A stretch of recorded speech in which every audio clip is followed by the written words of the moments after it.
네, 오늘 그 말씀의 제목은 죄사함과 사랑함의 관계입니다. 한번 따라해보세요. 죄사함과 사랑함의 관계.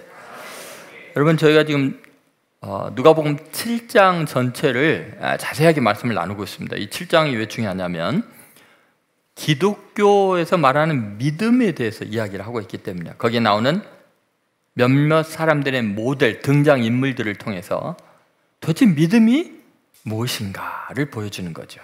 예를 들어서 우리가 오래전에 살펴봤잖아요. 그 백부장의 믿음을 통해서 믿음의 구성 요소가 뭔가, 그 초월적인 믿음에 대한 이야기를 나눴잖아요.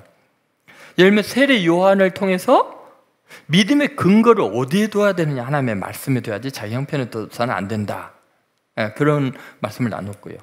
그리고 바리새인들을 통해서 거짓된, 위선된 믿음들의 특징이 뭔지를 드러났어요. 믿음이 아닌데 믿음으로 착각하는 것에 대해서. 그리고 오늘 예수님 발 앞에 와서 향유를 부고 눈물로 예수님의 발을 씻긴 그 여인의 사건을 통해서는 믿음의 증거가 뭐냐, 도대체 진짜 믿음이 뭔가, 그것을 보여주고 있습니다. 그래서 오늘 여러분과 함께 굉장히 중요한, 이제 내가 진짜 믿는 사람인가, 도대체 믿는 사람이란 증거가 뭔가, 세 가지 측면에서 굉장히 중요한 요소를 다루고 있습니다. 자, 첫 번째, 내가 정말 믿는 사람이라면 무엇을 보느냐가 자기 노출이다라는 진리를 한번 생각해 봐야 합니다. 여러분, 믿는 사람은 보는 시각이 다릅니다. 하나님을 믿는 사람, 정말 예수 그리스도를 나의 구주로 믿는 사람은 다른 사람을 보는 시각이 하나님 중심적으로 바라봅니다. 절대 그 사람의 지금 형편이나 그 사람의 외모나 그 사람과 나와의 관계 속에서 그 사람을 보는 게 아니라 하나님이 일하시는 하나님의 역사를 통해서 봅니다. 왜? 하나님을 믿으니까. 그 사람을 믿는 것도 아니고 나를 믿는 것도 아니고 하나님은 지금 살아계시고 역사하는 분이니까 지금 내가 만나는 이 사람을 볼 때 하나님이 얼마나 놀라운 일을 행하실까, 이런 관점에서 본다는 거죠. 자, 39절을 한번 볼까요? 같이 읽겠습니다. 예수를 청한 바리새인이 그것을 보고 마음에 이르되 이 사람이 만일 선지자라면 자기를 만지는 이 여자가 누구며 어떠한 자, 곧 죄인인 줄을 알았으리라 하거늘. 여러분이 지금 앞에 읽었던 성경 구절의 스토리를 이해하고 계시죠? 짤막하게 설명해 드릴까요? 자, 예수님이 어떤 바리새인의 집에 초청을 받았어요. 근데 바리새인은 종교 지도자들이고 스스로 의롭다고 생각하고 다른 사람과 구별하는 사람들이죠. 그런데 초청받은 그 자리에 들어와서는 안 되는 여자가 들어온 거예요. 그게 뭐냐면 그 마을에 소문이 난 죄인인 여자였어요. 그 여자가 들어와서 하는 행동은 더 과관이었어요. 지금 바리새인이 시퍼렇게 눈을 뜨고 보고 있는데 이상한 음란한 행위를 하는 것 같았거든요. 예수님의 발에다가 막 눈물을 흘리고 머리털을 풀어서 닦고 또 향유를 풀어서 예수님 발을 막 만지고 하니까 거기에 있는 종교인들이 충격을 받은 거예요. 아니, 예수님은 지금 저 죄인인 여자인 줄도 모르고 발을 대놓고 있네? 만약에 선지자였다면 저 여자가 누군지 알 텐데 그럼 혼내고 쫓아내야지 왜 발을 대놓고 있을까? 그럴 때 예수님께서 그 바리새인에게 그런 말을 하는 거예요. 500일치 임금을 빚진 사람, 50일치 빚진 사람, 두 사람이 있는데 둘 다 불쌍해서 주인이 탕감해줬다. 빚을 다 탕감해줬으면 누가 더 그 주인을 사랑하겠냐? 물어보니까 그 바리새인이 뭐라 그래요? 많이 탕감을 받은 사람이 더 많이 사랑할 겁니다. 맞다. 그녀가 나를 많이 사랑하는 이유는 죄사함을 많이 받았기 때문이다. 너는 네 죄에 대해서 전혀 인식을 못하니까 나에 대한 고마움이 없다. 그러니까 내가 들어올 때 너는 나를 손님으로 초청해 놓고도 너무 홀대하지 않냐? 발 씻을 물도 주지 않고 뭐 감람유도 뿌려주지 않고, 기본적으로 너는 예의가 없는 이유가 너의 인간성의 문제보다도 너가 너 자신에 대해서 얼마나 자기가 죄인인 줄 모르기 때문에 나를 그런 식으로 대하는 거다. 내가 스승의 하나 정도로 생각하느냐라는. 그리고 그 여인에게 그렇게 말합니다. 내 죄사함을 받았느니라. 이는 네가 나를 많이 사랑하기 때문이다. 그래서 죄사함과 사랑함의 관계를 이야기하시면서 가라. 내 믿음이 너를 구원했다. 평안히 가라. 모든 사람 앞에서 죄사함을 선언한 거죠. 여러분, 이 사건을 통해서 우리가 지금 굉장히 중요한 믿는 자의 시각에 대한 이야기를 하고 있습니다. 여러분, 나는 어떤 사람에 대해서 어떤 사건에 대해서 무엇을 보느냐가 내가 누구인가, 진짜 믿는 사람인가, 구원받은 사람인가 아닌가를 스스로 노출하게 된다는 거예요. 그래서 우리는요, 다른 사람에 대해서 쉽게 판단하는 말을 하는 것은 자기가 지금 어느 수준의 사람인가를 스스로 폭로하고 있는 부끄럽거나 또는 영광스럽다는 것을 잊지 않아야 돼요. 자, 오늘 본문을 다시 한번 보세요. 그래서 39절에 예수를 청한 바리새인이 그 여인이 예수님에게 하는 행동을 보고서 마음에 뭐라 그랬어요? 이 사람이 만일 선지자라면 자기를 만지는 이 여자가 누구며 어떠한 자고 죄인인 줄을 알았으리라, 이렇게 이야기하는 거죠. 자, 이 바리새인이 지금 그 여인의 행동, 그 여인의 과거의 삶을 다 알고 있어요? 모르고 있어요? 알고 있어요. 유명한 죄인이에요. 그 죄인이 예수님의 발을 만지는 행위를 부정한 행위로 보고 있는 거예요. 그것은 일반인들의 시각으로는 당연한 거, 이거 지금 잘못 본 게 아니라 제대로 본 거예요. 그녀의 과거도 보고 있고 그녀의 지금 현재 하는 행동도 보고 있어요. 이건 누가 봐도 이건 부정한 짓이에요. 근데 여러분, 누구든지 보는 시각으로 보는 것은 굉장히 위험한 시각입니다. 왜냐하면 그녀의 과거를 모르고 하나님이 행하신 일도 모를 뿐만 아니라 중요한 건 뭐냐면 나의 삶을 이끄는 충동이 무언가를 스스로 지금 드러내고 있는 거예요. 남들이 다 보는 대로 보는 것은 남들이 다 살아가는 방식으로 지금 살아가고 있다는 거예요. 내가 만약에 저런 행동을 한다면, 내가 저런 입장이라면 저건 음란한 행위라고 생각을 하는 거예요. 영적인 의미를 전혀 생각하지 않는 거예요. 너무 쉽게 다른 사람의 행위를 판단하는 이유가 뭐냐? 나는 내 야망과 내 욕망으로 살아가는 사람이기 때문에.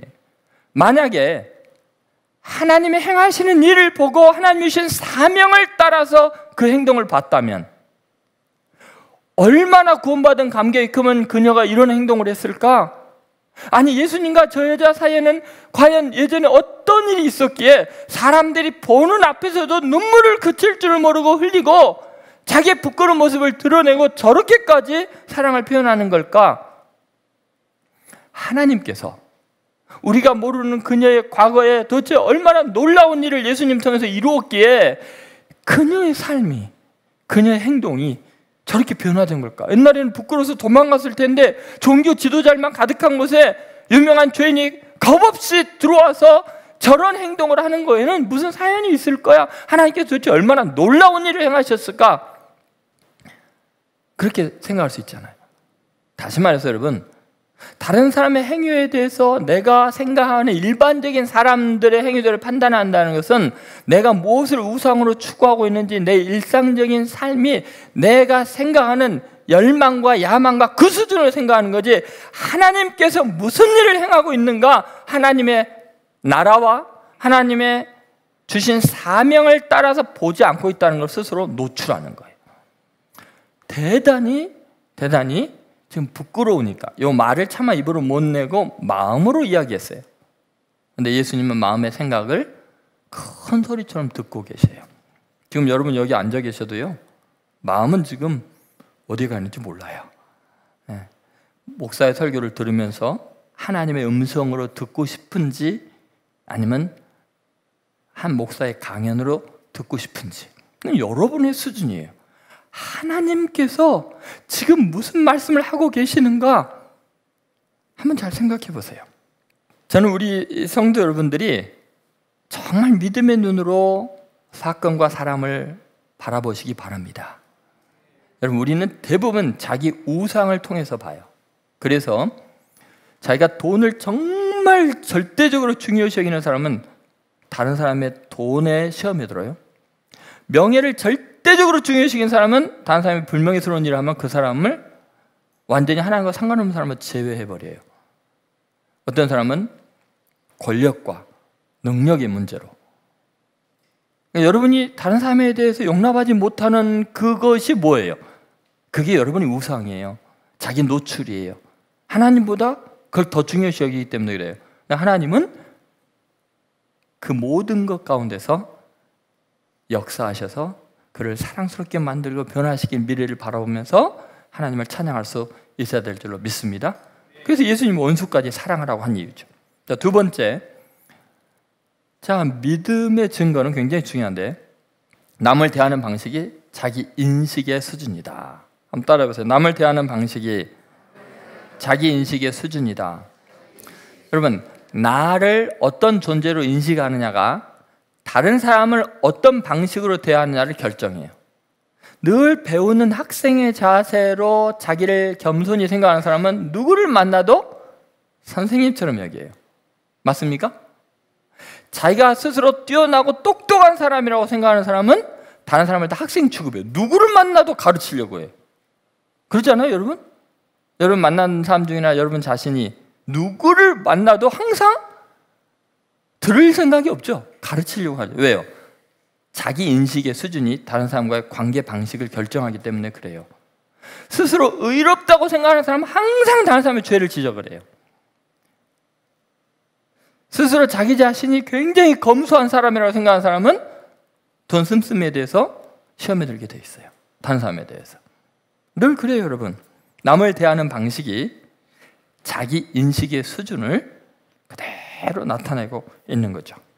자, 바리새인은 예수님을 자기의 손님으로 오늘 본문에 보면 초대했죠. 그런데 손님 대접이 엉망이에요. 기본적으로 남들이 하는 손님이 초청하면 물 쓰실, 손발 씻을 물 대접하고 또 그 머리에 감람류도 붓고 정중하게 했어야 되는데 자기가 초대해놓고 예수님을 그냥 홀대하고 있어요. 더구나 예수님이 지금 이 여인의 행위를 그대로 받아들이는 걸 보면서 굉장히 과분하게 보는 거예요. 제가 지금 뭐 하는 짓일까 지금? 자, 왜 그럴까요, 여러분? 여러분, 지금 이 바리새인이 남을 대하는 방식이 자기 인식이라고 할 때 예수님을 대하는 방식, 그것이 자기 인식과 직결돼요. 여러분도 마찬가지예요. 지금 여러분이 교회에 오는 이유, 지금 이곳에 찾아온 이유가 자기가 어떤 존재라고 생각하느냐에 따라서 예수님에 대한 대우가 달라요. 자, 오늘 이 사람은 예수님을 어떤 식으로 생각하고 있는가 한번 보시죠. 39절, 40절인데 먼저 39절 보시면 이 사람은 예수님을 누구로 생각하고 있습니까? 같이 있습니다. 예수를 청한 바리새인이 그것을 보고 마음에 이르되 이 사람이 만일 선지자라면 자기를 만지는 이 여자가 누구며 어떠한 자 곧 죄인인 줄을 알았으리라 하거늘. 자, 여기에 보면 예수님을 뭐로 보고 있어요? 아마 이 사람이 하면서 어느 정도 취급하고 있어요? 선지자 이하로 보고 있어요. 왜 그랬을까? 40절을 보면 예수님에 대한 호칭이 이제 나오고 있습니다. 자, 한번 같이 있습니다. 예수께서 대답하여 이르시되 시몬아 내가 내게 이를 말이 있다 하시니 그가 이르되 선생님 말씀하소서. 여러분, 예수님을 누구로 생각하고 있어요? 선생님. 자, 여러분, 예수님을 선생님이라고 부르는 것은 지금 굉장히 자기 딴에는 엄청난 대우를 해드리고 있는 거예요. 랍비라고 지금 하고 있죠. 그런데 여러분, 지금 자기는 뭔가 진리를 더 배우고 알고자 하는 그런 정도로 생각하고 있는 것, 자기 인식이 그 정도예요. 그러니까 예수님은 선생님 정도예요. 선지자까지는 아니에요. 하나님이 나에게 말씀하시는 선지자, 하나님의 진리를 나에게 전해주고 하나님의 음성을 들려주는 선지자는 생각할 수 없어요. 더구나 예수님을 나의 구주로 고백하지 않아요. 나의 왕으로 인정하지 않아요. 그냥 훌륭한 성인 정도로, 이 사람은 성인 취급도 안 해줘. 뭔가 인생의 모델을 배우고 뭔가 나에게 깨달음을 줄 수 있는 스승 정도로 생각하는 거예요.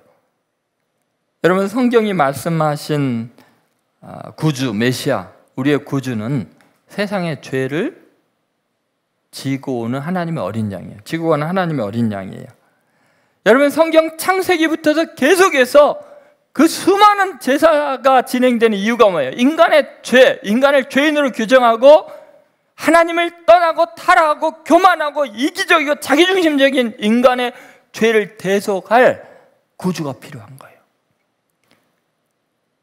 그래서 구약의 그 많은 제사 제도를 통해서 인간의 죄를 대속하기 위해서 수많은 어린 양들이 피 흘려서 죽임을 당해야만 인간의 죄가 용서받을 수 있다는 거예요. 그리고 그것이 실현되는 것이 바로 예수님이 십자가 위에서 피 흘려 죽으심으로 우리의 죄가 대속이 된 우리의 구주로 오신 분이 예수님이라는 거예요.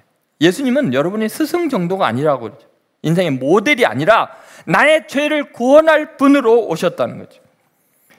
그런 의미에서 보면 이 여인이 하는 행동이 이제 이해가 되기 시작하는 거예요. 왜 이 여인이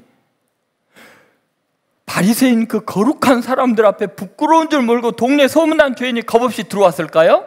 예수님 앞에서 죄사함을 받았기 때문이에요. 그 예수님이 나의 죄를 짊어지려고 오신 하나님의 어린 양이라는 알았기 때문이에요. 여러분, 마태복음 1장 21절에 예수님이 태어날 때 천사가 그 이름을 뭐라 그랬어요? 그 이름을 예수로 하라. 이는 그가 자기 백성을 저희 죄에서 구원할 자라 그랬잖아요. 예수님이 이 땅에 온 것은 삶의 모델 정도가 아니라 우리의 죄의 문제를 해결하는 희생의 양으로 오신 거예요.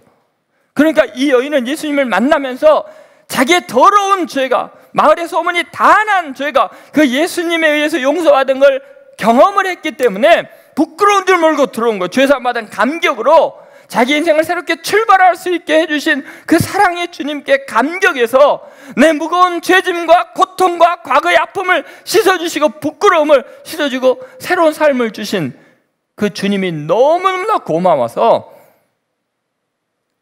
예수님만 생각하면 눈물이 나는 거예요.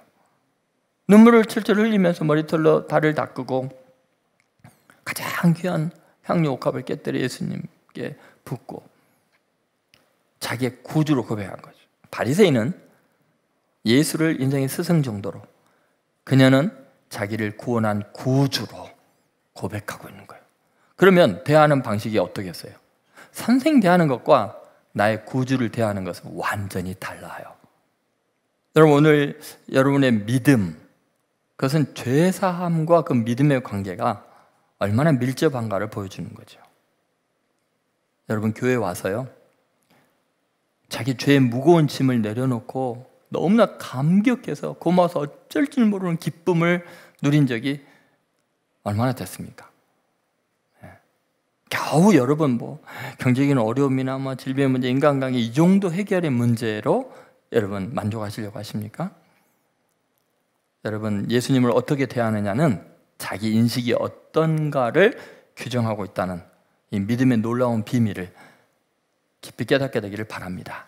자, 마지막으로 믿음은 사랑으로만 확증된다. 한번 따라해보세요. 믿음은 사랑으로만 확증된다. 여러분, 예수님은 죄인인 이 여인이 죄사함 받은 증거를 그의 사랑함이 많기 때문이라고 이야기합니다. 자, 누가복음 7장 47절 말씀을 보시죠.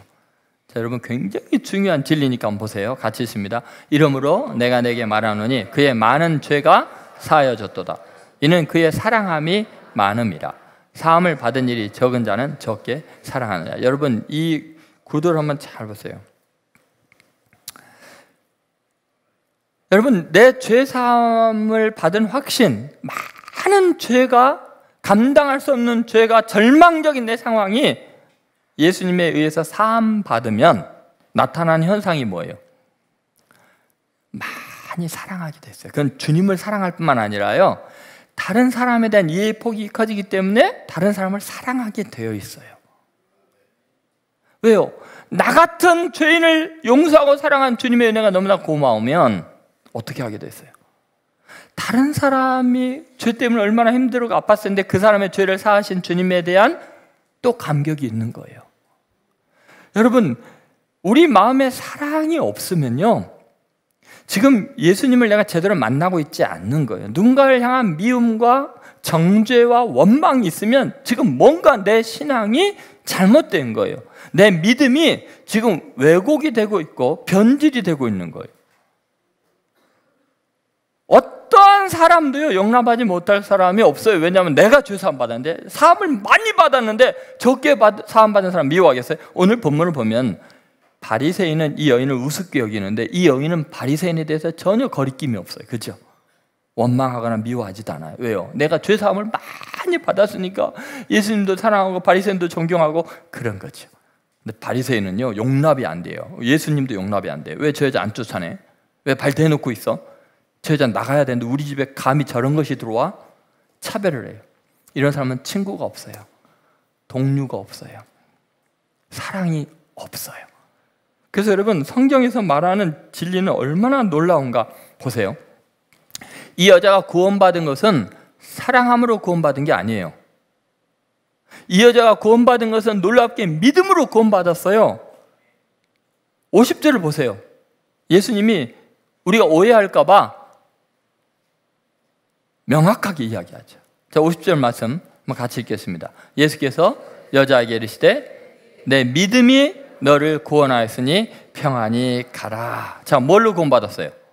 내 믿음이 구원을 받게 한 거예요. 여러분, 우리가 구원받는 조건은 오직 믿음이에요.